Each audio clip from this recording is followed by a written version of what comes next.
Welcome back. We are on lesson number 196 in A Course in Miracles, titled, It Can Be But Myself, I Crucify. It can be but myself, I crucify. When this is firmly understood and kept in full awareness, you will not attempt to harm yourself, nor make your body slave to vengeance. You will not attack yourself, and you will realize that to attack another is but to attack yourself. You will be free of the insane belief that to attack a brother saves yourself, and you will understand his safety is your own, and in his healing are you healed. Perhaps at first you will not understand how mercy, limitlessness, and with all things held in its sure protection can be found in the idea we practice for today. It may in fact appear to be a sign that punishment can never be escaped because the ego, under what it sees as threat, is quick to cite the truth to save its lies. Yet must it fail to understand the truth it uses thus. But you can learn to see these foolish applications and deny the meaning they appear to have. Thus, do you also teach your mind that you are not an ego. For the way in which the ego would distort the truth will not deceive you longer. You will not believe you are a body to be crucified. And you will see within today's idea the light of resurrection, looking past all thoughts of crucifixion and death to thoughts of liberation and of life. Today's idea is one step we take in leading us from bondage to the state of perfect freedom. Let us take this step today that we may quickly go the way salvation shows us, taking every step in its appointed sequence as the mind relinquishes its burdens one by one. It is not time we need for this. It is but willingness. For what would seem to need 1,000 years can easily be done in just one instant by the grace of God. The dreary, hopeless thought that you can make attacks on others and escape yourself has nailed you to the cross. Perhaps it seemed to be salvation, yet it merely stood for the belief the fear of God is real. And what is that but hell?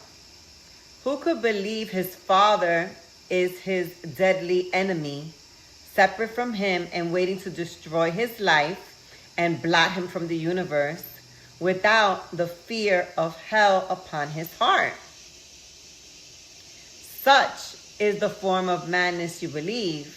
If you accept the fearful thought, you can attack another and be free yourself.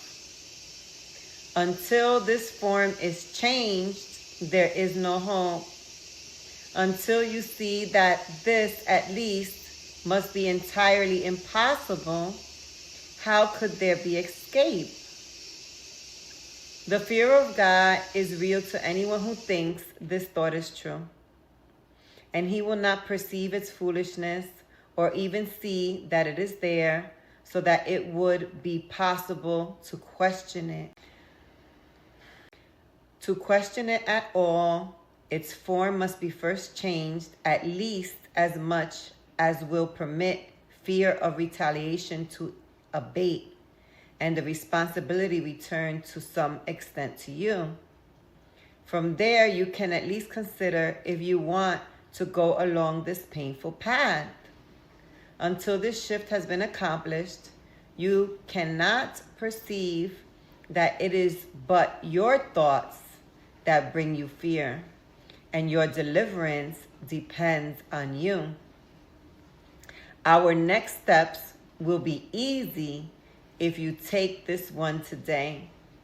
From there, we go ahead quite rapidly. For once you understand it is impossible that you be hurt except by your own thoughts, the fear of God must disappear. You cannot then believe that fear is caused without. And God, whom you had thought to banish, can be welcomed back within the holy mind he never left. Salvation's song can certainly be heard in the idea we practice for today. If it can but be you crucify, you did not hurt the world, and need not fear its vengeance and pursuit. Nor need you hide in terror from the deadly fear of God projection hides behind. The thing you dread the most is your salvation. You are strong, and it is strength you want, and you are free and glad of freedom. You have sought to be both weak and bound because you feared strength and freedom. Yet salvation lies in them. There is an instant in which terror seems to grip your mind so wholly that escape appears quite hopeless. When you realize once and for all that it is you fear, the mind perceives itself as split. And this had been concealed while you believed attack could be directed outward and returned from outside to within. It seemed to be an enemy outside you had to fear. And thus a God outside yourself became your mortal enemy, the source of fear. Now, for an instant, is a murderer perceived within you, eager for your death, intent on plotting punishment for you until the time when it can kill at last. Yet in this instant is the time as well in which salvation comes. For fear of God has disappeared, and you can call on him to save you from illusions by his love, calling him Father and yourself his Son. Pray that the instant may be soon. Today, step back from fear and make advance to love. There is no thought of God that does not go with you to help you reach that instant and to go beyond it quickly, surely, and forever. When the fear of God is gone, there are no obstacles that still remain between you and the holy peace of God. How kind and merciful is the idea we practice. Give it welcome as you should, for it is your release.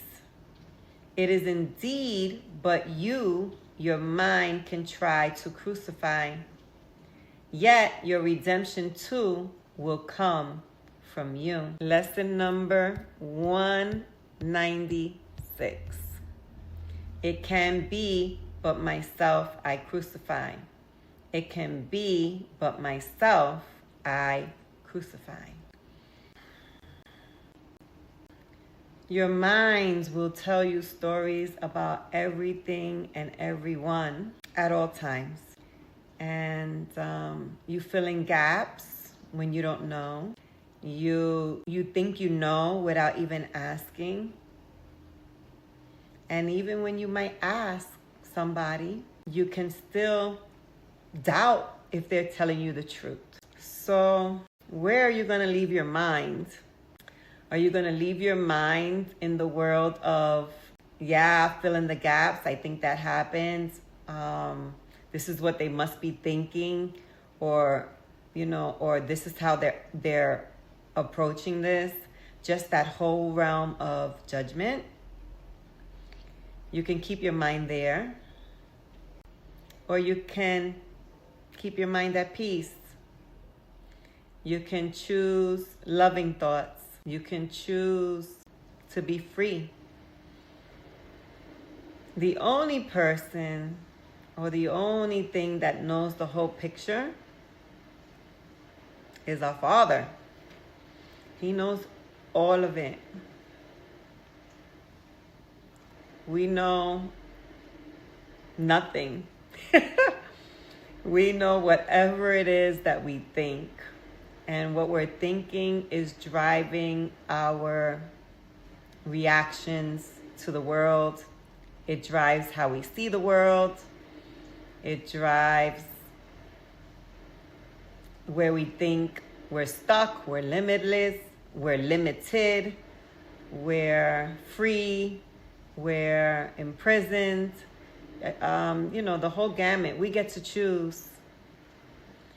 And if you get to choose, why not choose thoughts that help you? Why not choose thoughts that make you feel good? Why not choose thoughts that make you laugh? Why not live in what the Course in Miracles says is the reality, is the truth? The truth that, listen, if you believe that God is love, if that's what you truly believe, that's always my premise. If I believe that God is love, then what's the loving way I can think about this?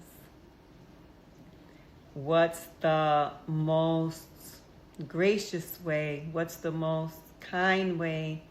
What's the most optimistic way? What's the most way that gives me options, gives me opportunities, expands me, makes me feel good?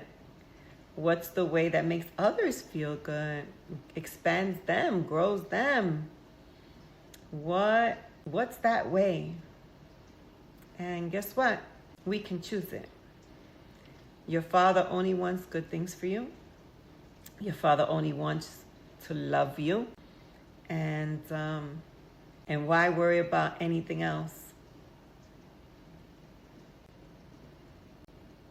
Love got you here. Love brought you here. Love got your back. Love is surrounding you right now. Remember who walks with you. I always sing in my mind, Jesus walks with me, with me, with me. So if you were stuck, free you. If you were questioning, I gave you some answers. If you were sad, I give you hope. If you were stuck, I'm giving you freedom. That's the holy instant. That's what A Course in Miracles is talking about. Make sure you choose love. In the Bible, over 365 times, it says, do not be afraid.